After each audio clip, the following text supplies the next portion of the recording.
God did things magically.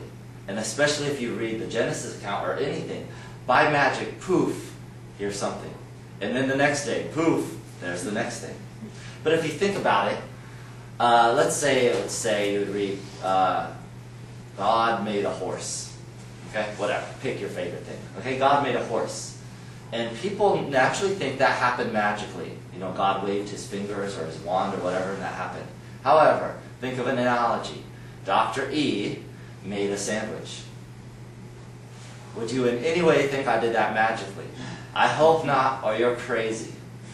In the same way, the statement that God made something in no way implies how he did it. It just shows that it did in fact happen somehow.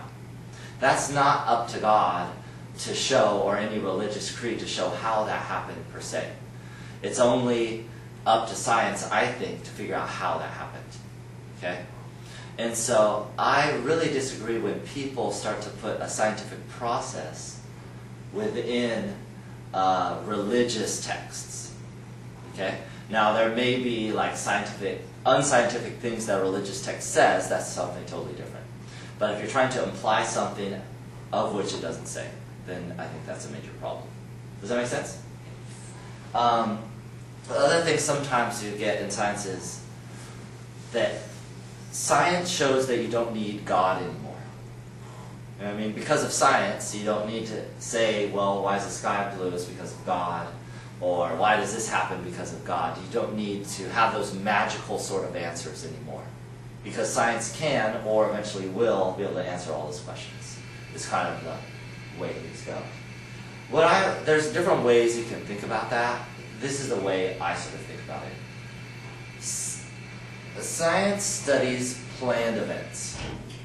So, for example, science can, in physics you study how fast a car is going, if it drives off a cliff, where it would land, maybe even if it would explode based on what, fuel sources in the car, whatever. Science can study that sort of thing. But science doesn't study, let me take a phone book, and if I could, we will assume I will, rip it.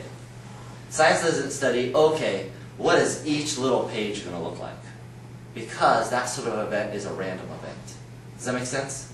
Science doesn't study those kind of random events, which are different than chaotic events. So, random type events. What's that? I don't get the phone book. When you tear a phone book, the way the pages are going to rip is going to be totally random. Do you know what I mean? It's in an unpredictable sort of fashion. And there's other examples you could probably come up with. If there's an explosion, where everything's going to land and how exactly everything's going to happen, it's going to be kind of random. It's unpredictable. And who cares? Science doesn't care anyways. And the reason I say that is if you study a watch, no one would ever deny, because I can study it, there's no watchmaker. Does that make sense? Because I can study and figure out what each gear doesn't mean there's no watchmaker. Because I can study the world doesn't mean that there's no God or no source.